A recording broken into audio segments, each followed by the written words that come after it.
Pag-update ng simbahan. Upang i-update ang impormasyon ng iyong simbahan, pumunta sa menu ng Church Update. I-click ang Edit button upang makita ang impormasyon ng iyong simbahan.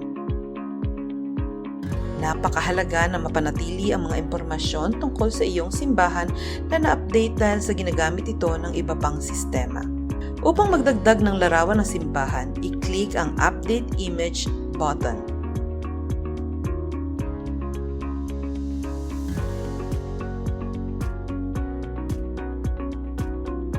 Kapag binuksan mo ang file, i-click ang Send.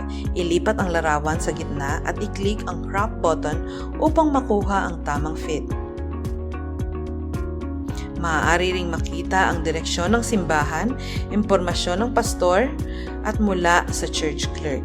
Kumpletuhin ang impormasyon kasama ang Church Direction Map. Maaari mong ilagay ang latitude at ang longitude upang ituro ang marka o lokasyon ng simbahan. Kung wala kang impormasyon na iyon, i-click ang Show Map button upang ipakita ang mapa at ilokalisado ang simbahan. Ilagay ang marka sa harap ng inyong simbahan. Kung nais, maaari mong baguhin ang mailing address para sa mga susunod na pagpapadala ng mail. Punan ang contact information ng simbahan.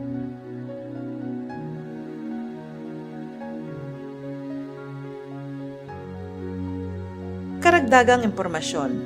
Sa seksyon ng Additional Information, maaari mong piliin ang amenities na mayroon ang iyong simbahan.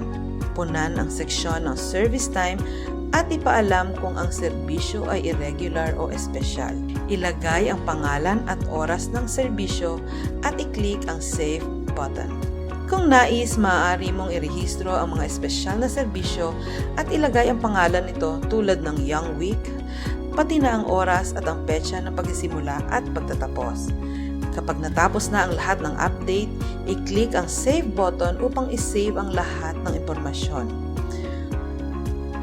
Upang makita ang impormasyon ng iba pang mga simbahan, kailangan mong piliin ang local option sa search at ilagay ang pangalan ng simbahan na nais mong tingnan. Makikita mo ang lahat ng contact information gamit ang Edit button.